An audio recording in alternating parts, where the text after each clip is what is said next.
Chaitanya Prabhu Nityananda Shri Advaita Gadadhara Shri Vasadi Gaura Bhakta Vrinda Hare Krishna Krishna Krishna Hare Hare Hare Rama Rama Rama Hare Hare Mukam Karoti Vachalam Pangum Langhayate Girim Yat Kripatamaham Mande Shri Gurum Deenataranam.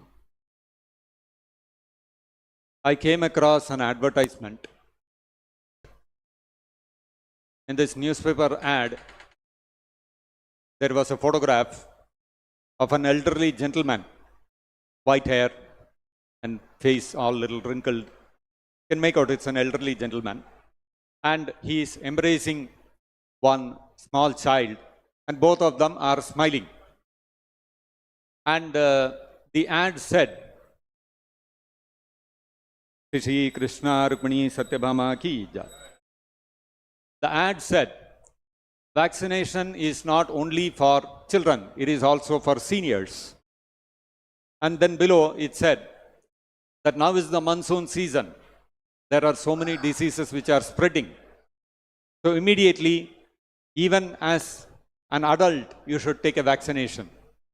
And there were 4 things which were listed: flu vaccine, pneumonia vaccine, shingles vaccine, and the 4th one, I don't know what it is, TDAP vaccine. I don't know what it is. So anyway, 4 things they had listed. And then there was one bonus also added. Any senior citizens, we will come to your home at no extra cost and give you the vaccine. Some geriatric hospital. Geriatry means taking care of the elderly. So this ad for vaccine reminded me about 4 years ago. We had a COVID epidemic all over the world. At that time, all the nations were engaged in a race to find a vaccine for the epidemic, for the virus. And if you all recall, as soon as the vaccine was developed, the vaccine was first rolled out to all the medical fraternity. They were given the vaccine first because they were the frontline people. All the common people were expected to stay indoors. Nobody is supposed to go out. You're not supposed to interact with anyone. If you get the COVID disease, immediately, if you are infected, you have to isolate. You have to barricade yourself. You should not come in contact with others. All these injunctions were there. But the medical fraternity cannot follow all these things. They are the ones who have to treat all the patients. So they have to expose themselves to all the people who are infected. So the medical fraternity were given the vaccine first.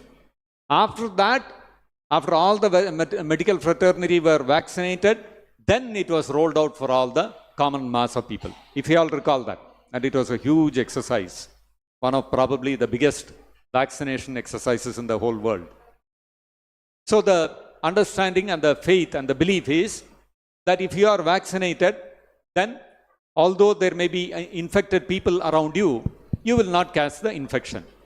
If you are not vaccinated, if you get exposed to another person who is infected with the disease, you will also get infected with that disease. But if you are vaccinated, then you are safe. That's the belief.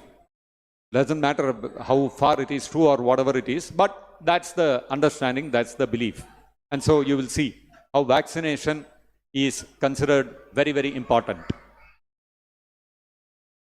Chaitanya Mahaprabhu, 500 years ago, when he was present on this planet, he undertook a travel to a pilgrimage to South India. Mahaprabhu was staying in Jagannath Puri and originally from Bengal, but he wanted to travel to South India also and spread the message of bhakti. When Chaitanya Mahaprabhu came to Tamil Nadu, he went up to Srirangam. He went beyond that also. He went to Rameswaram. He went up to Dhanushkodi. But when he reached Srirangam, it happened to be the rainy season. Like right now we are going through the last month of the rainy season. It is called the Chaturmasya period, the 4 months of rainy season. In India, normally it starts around July and goes on till about July, August, September, October. Around October, November, it ends. And during this Chaturmasa time, sannyasis do not travel because sannyasis go from village to village through the forests, and during the rainy season it is not suitable for traveling. Mahaprabhu, during those 4 months of Chaturmasa, he stayed in Srirangam. And when he stayed in Srirangam, he stayed at the house of one local Brahmana there by name Sri Venkatabhatta. Now this Venkatabhatta's son later on went on to become Gopala Bhatta Goswami. If you look at all the 6 Goswamis, they were from different parts of the country. Gopala Bhatta Goswami was from Tamil Nadu. And if you look at Sanatana Goswami and Rupa Goswami, they were 2 brothers. And their nephew was Jiva Goswami. These 3 people were from Karnataka. And Raghunath Das Goswami was from Bengal. And Gopala Bhatta Goswami from Tamil Nadu. So they were from different parts of the country. Now this father of Gopala Bhatta Goswami, Venkata Bhatta, he had one brother. And this brother, he was also a Grihastha. Later on he took sannyas. And after taking sannyas, his name became Prabodhananda Saraswati. This Prabodhananda Saraswati, he wrote a verse glorifying Chaitanya Mahaprabhu. He said, Kaivalyam narakayate tridashapur akasha pushpayate durdantendriya kala sarpa patali protkata dhamshrayate vishwam purna sukayate vidhi mahendradischakitayate yat karunya kataksha vaibhavatam tam gauram mevas tumaha. This verse he composed. This is a very famous verse glorifying Chaitanya Mahaprabhu.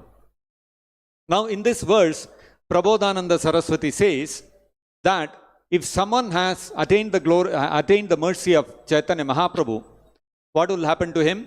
Kaivalyam narakayate. Kaivalya or mukti. The mukti where one merges into Brahman, which is aspired for by the impersonalists. That is called Kaivalya.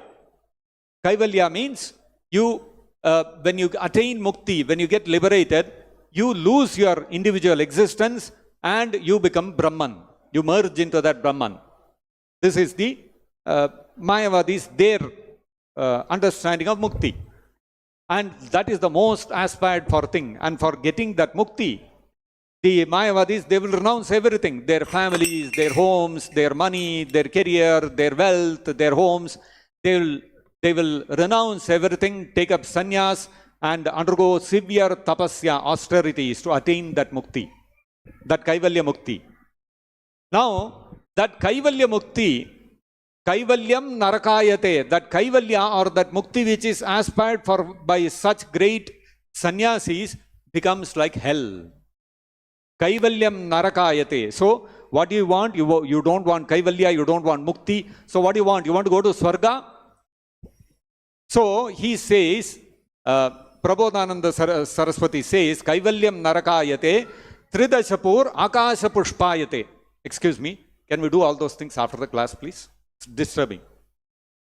Tridashapur akasha pushpayate. Going to Swarga or the heavenly planets appears like phantasmagoria, like a flower in the sky. If you say flower, a beautiful flower has bloomed in the sky, what will you say? People will laugh. What is this joke? You are joking. There is no such thing as a flower in the sky. Similarly, Prabodhananda Saraswati laughs. He laughs at Swarga. Going to Swarga is like Tridashapur Akasha Pushpayate. It is like talking about a flower in the sky. So it has no value. So you don't want mukti, you don't want Swarga, then what do you want? Kaivalyam narakayate, Tridashapur Akasha Pushpayate. And what do you want to do then? You want to become a great yogi, you want to control all your senses and become greatly celebrated as a very highly self-controlled sage. Durdantendriya kala sarpa patali protkata damshrayate. He says, all my senses have become like a snake, like a venomous snake whose fangs have been taken away. If there is a snake which is very venomous, very poisonous, all the poison of a snake is in its fangs. So normally what happens if there is a serpent catcher, snake charmer, The moment he catches a snake, first thing he will do is pull out its fangs so that it's no more dangerous. Now, these senses that we have, our jnanendriyas, our eyes, ears, nose, tongue, etc., they are all like venomous serpents. They are constantly demanding sense gratification, because of which we get bound to this material world of repeated birth, death, disease, and old age. So they become the cause of our bondage. So the senses are like venomous serpents. Now these venomous serpents of the senses, great yogis are undergoing great tapasya to be able to control them, to bring them under their control. One may become a great emperor, one may conquer the whole world, but what will happen when that great emperor goes into the chambers of his wife, beautiful wife, he'll become a servant of her. Just like we have Julius Caesar, he was supposed to be a very powerful emperor, but in front of Cleopatra, he was nothing but a servant of her. So you may become a great yogi, you may become a great emperor, but you'll still be the slave of your senses. So therefore, great yogis are engaging in great tapasyas in order to be able to control the senses, which are like venomous serpents. And Prabodhananda Saraswati is saying, Protkata damshayate. The senses have become like snakes whose fangs have been removed. That means they no longer have any effect. They are not capable of disturbing or taking away the intelligence of a person who is a devotee like Prabodhananda Saraswati. And then, what do you want to do? You want to become free from this material world which is full of distress? Because Krishna says in the Bhagavad-Gita, Dukkhalayam Ashaswatam. This material world is full of distress. Nobody is free from distress in this material world. Everybody is suffering. This is a fact. Everybody puts on a show of being happy, but everybody is suffering. So people, they become frustrated with the material world, with these miseries that they have to face, and they want to become free from the miseries of birth, death, disease, old age, and the tapatraya, 3 different kinds of miseries which are inflicted upon all living entities. So does Prabodhananda Saraswati want to become free from these miseries? No, Prabodhananda Saraswati says, Vishwam Purna Sukhayate. For me, the whole world is extremely happy, blissful. So he is saying something exactly opposite of what Krishna is saying. Krishna is saying in the Bhagavad-Gita, Dukkhalayam Ashaswatam.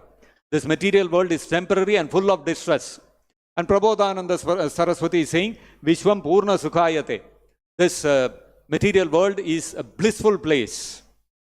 So what do you want to do? You want a big post. You want to become a controller of the whole world. You want to become the ruler of the whole world. You want to become Indra. You want to become Mahendra. Or you want to become Brahma. What do you want to become?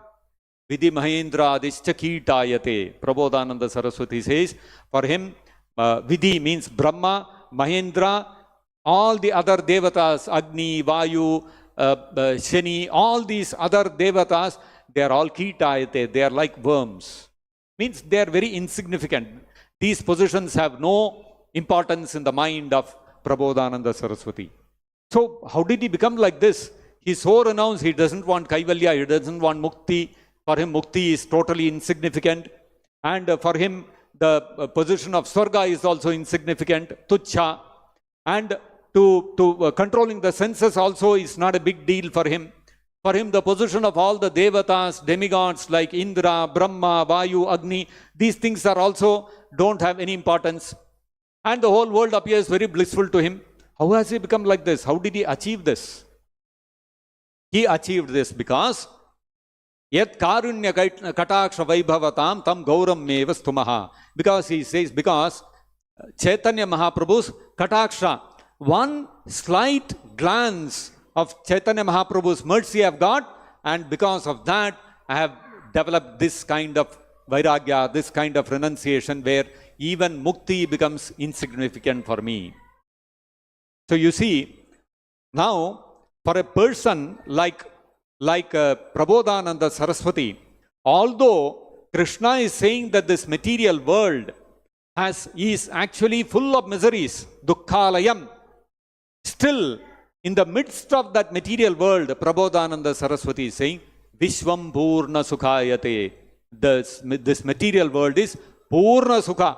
It is full of happiness. No need for kaivalya, no need for mukti. Mukti is aspired for people who are seeing this whole material world as a place of misery. But Prabodhananda Saraswati is saying, for me there is no misery, I am fully happy. Purna sukhayate, I am fully, completely happy, fully satisfied. No misery is for me. So why do I need mukti? No need of mukti. So you see how being in this world full of miseries, a devotee like Prabodhananda Saraswati is not feeling the pangs of miseries. How is this possible? This is possible because not by one's personal endeavor, by becoming a big Sanskrit scholar, by becoming a great yogi, performing Ashtanga yoga and entering into samadhi, dhyana, all these things, it is not possible to achieve this. It is not possible to achieve this by becoming a great karma yogi. It is not possible to achieve this by studying all the Vedas, the Upanishads, Vedanta Sutras. You might study all these things, but you cannot achieve this. You can become a Devata, you can become a Brahma, you can become Indra, but you cannot achieve this. Then how do you achieve this? How did Prabodhananda Saraswati achieve this? He did not achieve it on his own strength. He achieved this position because of the grace of Chaitanya Mahaprabhu. So similarly, Krishna is saying here, Krishna is giving a wonderful example, just like we spoke about how a person is vaccinated.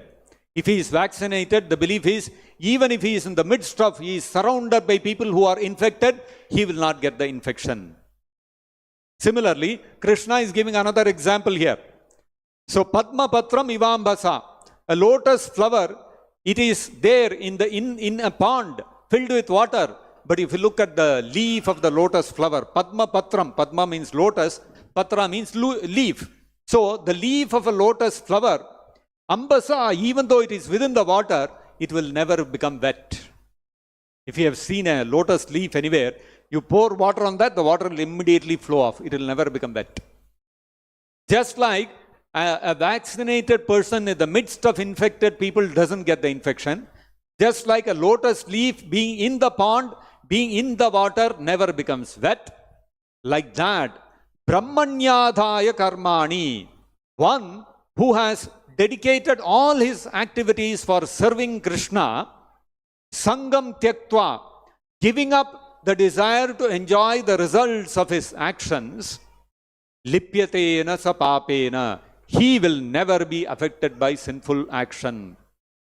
Although the activities of a devotee appear just like the activities of an ordinary person, he will eat, he will sleep, he will walk, he will sing. All these activities seem the same as what common people do. Just like Sunday we are all assembled here. What will happen in a few minutes, another 5 minutes, Aarti will start and we will all sing a song. Now outside material world, on a Sunday, what do people do? They will go to the disco. And what will they do? They will also put on a song and karaoke. They will also sing along with that. Or they will have a party. They will call all their friends, put some music, pop music, Bollywood music, Hollywood music, whatever, and they will sing. We are also singing. They are also singing. And after the party, they will have some nice food. We will also have a nice feast. Some prasadam will be there. So externally, you see the activities are the same. But by going to that party, by hearing that mundane music and engaging in a feast, what is happening to all those people in the outside material world? They are only acquiring sin. As Krishna is saying here, Lipyate Papena, they become, all the activities in the material world are infected with sinful reaction. Although our intention may not be there. Nobody intentionally engages in sinful activities. But although you may not intend to engage in sinful activities, you may think that I am harmlessly enjoying myself and I am calling my friends and enjoying with them. That's all. But actually, every activity by its nature in this material world is filled, is tinged, is contaminated with some sinful reaction. But if that same activity, that same singing, that same eating is connected with Krishna, if we sing for the pleasure of Krishna, if we honor only Krishna Prasadam, we do not eat any bhoga, then what happens? We will be like the Padma Patram Ivambasa. We will be like the leaf of the lotus flower. which is in the midst of water but doesn't become wet. We will be like the vaccinated person who is in the midst of infected people but is not infected himself, and we will remain unaffected by, our activities will be unaffected by any sinful reaction. This is the secret of Krishna consciousness, which Krishna is revealing in today's verse in the Bhagavad Gita. Brahmanyadhaya karmani, one who performs his duty without attachment. Sangam tyaktva karotyaha, Brahmanyadhaya karmani, surrendering the results unto Krishna. Then for such a person, lipyatena sapapena, he is not affected by any sinful action. Padmapatram ivambasa, as the lotus leaf is untouched by water. So this is the instruction Krishna is giving in the Bhagavad Gita. Therefore, it behooves all of us to engage every activity that we engage in. The result of those activities, we should surrender unto Krishna, and by the simple act of handing over, dedicating all the results of our actions to Krishna, the actions themselves are not changing, but the quality of the action changes, and we become free from all sinful reactions, and we prepare for ourselves a life of eternity in the spiritual world. So I'll stop here. Srimad-Bhagavad-Gita ki jai, Jagadguru Srila Prabhupada ki jai, Shri Shri Gaur Nitai ki jai, Shri Shri Krishna Rukmini Satyabhama ki jai, Shri Shri Damodara ki jai, Nitai Gaur Premanande Hari Hari Bol.